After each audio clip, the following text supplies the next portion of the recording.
guys, Dan with Kane Custom Garage, back to our mini chainsaw series. So here is another Craftsman chainsaw, basically the rebranded Poulan, just like this guy. This is the later model version. They're red, and some of them, this one doesn't, but some of them had electronic ignition.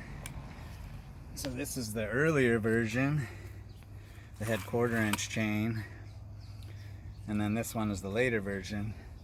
And then they switched to the 3/8 low profile chain. But this is a nice clean little saw. I even made myself a little bucking spike for it. Let's fire it up and make some cuts with it.